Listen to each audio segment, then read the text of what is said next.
So today we are talking about a single fragrance, not a list, nothing too crazy. And we are talking about a fragrance I have talked about in the past, but I didn't give it its due credit, honestly. I included it in the list, and with lists, usually fragrances don't get the full credit that they deserve, right? Trying to include more single fragrance lists, basically single fragrance reviews, I wanted to say. It's a very luxurious and very expensive fragrance. I just wanted to present it. I have talked about it in the past. This is a Blonde Amber. This is the full packaging. I want to do something a little different today and unpack it, basically. I haven't done this in the past, but I'll do it today. Probably won't even do it again in the future, but I'm not sure. We'll see. If I ever presented a fragrance worth making a full review on, this is one of them, definitely. And Blonde Amber is a fragrance created by a man called, or the nose behind this fragrance, which is the correct term, is one called Vincent Ricord. This is definitely the most known fragrance that he has to his name. And Blonde Amber is in the very high price category when it comes to fragrances. It's not cheap, but let me tell you, this is very much worth it. So you have this first packaging, and then this is what's inside of that. This fragrance reeks of luxury. You absolutely have to at least experience the smell of this. So this is how it looks then when you open it, right? And yeah, you can smell it even from here. This is a very potent fragrance, by the way. It's a very strong fragrance. Yeah, let's keep it like this for a moment. So an amber fragrance can mean a lot. Generally considered a sweet genre or a sweet direction of fragrances. And in general, amber is a fantasy note. So amber is not an actual or real note. In this case, very much so. It does have a very, very distinct sweetness to it. It's a vanillic sweetness because it has in the base specifically has vanilla and tonka bean, which you can very much smell. The vanilla in here is very high quality, and you can smell that. White floral notes in the heart.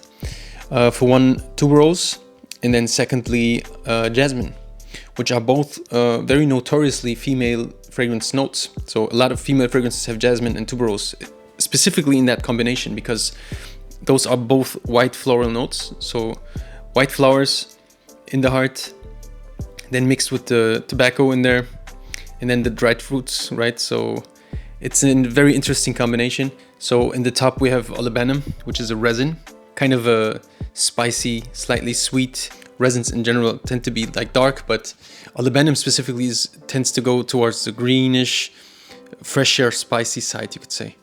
And those are two, I would say, very distinct parallels in the note breakdown of the fragrance, right? So olibanum in the top, green spiciness, and then in the base we have myrrh, which is this darker resin, right? So very interesting. So as you can tell, the fragrance has a lot of different notes. We also have labdanum in here, we have musk in here, we have vetiver, we have cedarwood. It's a base heavy fragrance. There's a lot of base heavy notes in here. Citruses in the top, olibanum in the top, rum in the top, and then dried fruits in the heart, white flowers in the heart.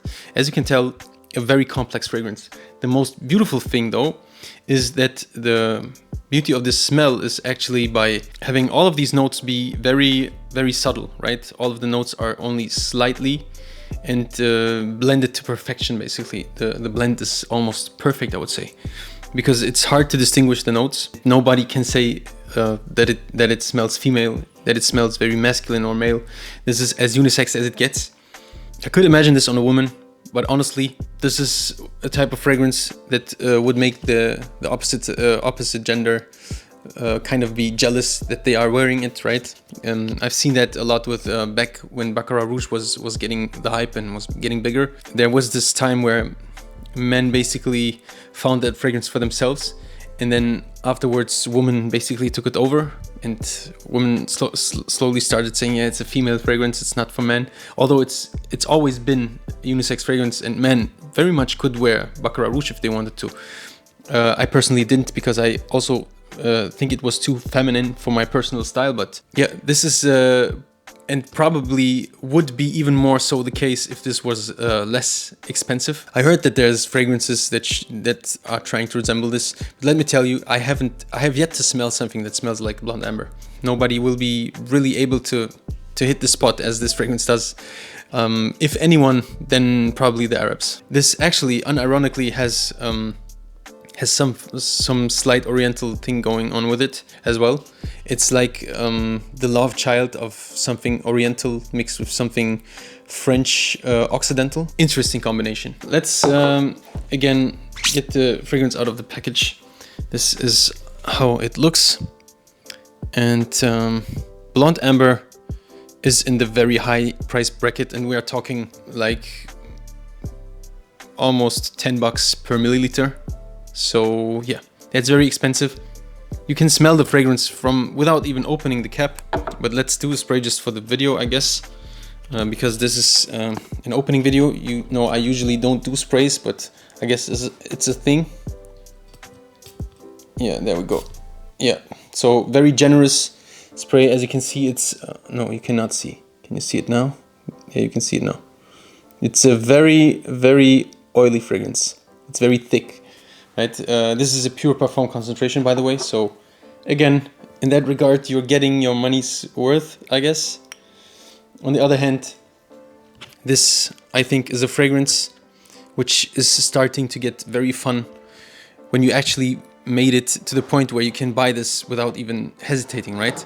That is the point where it's worth getting. That is the point where it's fun wearing, actually, because you can spray it and wear it without thinking even, right? I don't consider myself at that spot at the moment, but who knows what the future holds. This is a fragrance that demands your attention. It demands you actually dress it up. You have to dress it properly.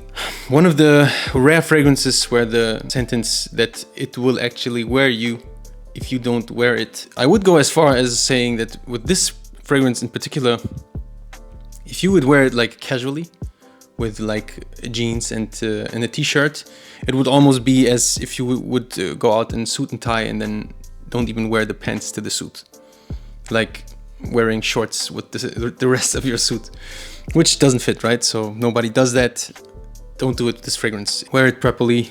Let it be your luxury fragrance. It is very much so a luxury fragrance. This is as luxurious as it gets, especially smell-wise, in my opinion. Yeah, just right now, there's like 100 notes that immediately shoot into your nose. Every bit of it is actually enjoyable. So there's no part of in the fragrance that doesn't fit to the rest of it, right?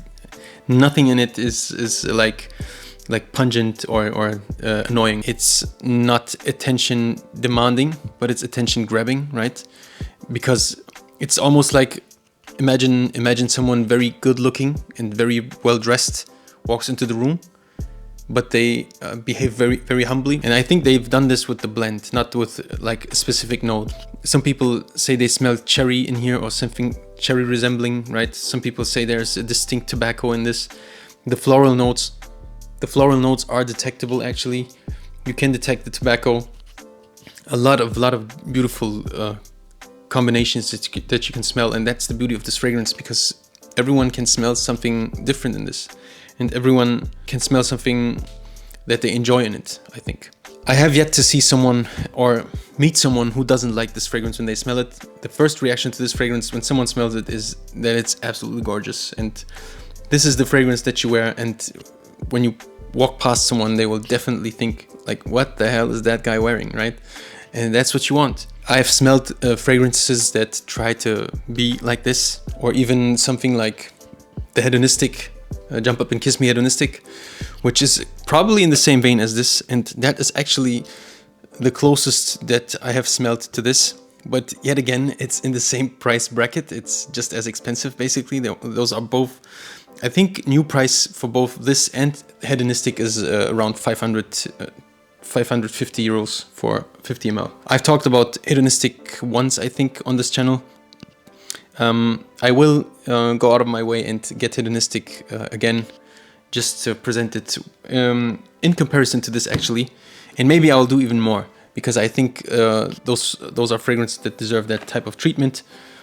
Yes. if that is what you want and you have no problem with spending $1 per spray with this fragrance, try and get it. Go ahead and get yourself Blonde Amber by Clive Christian from the Art Deco collection. Art Deco number 21. Art Deco number 21. Blonde Amber from Clive Christian. I hope you guys enjoyed this video. Subscribe to my channel for more content. More content is coming, 100%. I swear, this time. And I see you in the next one. Peace out and bye-bye.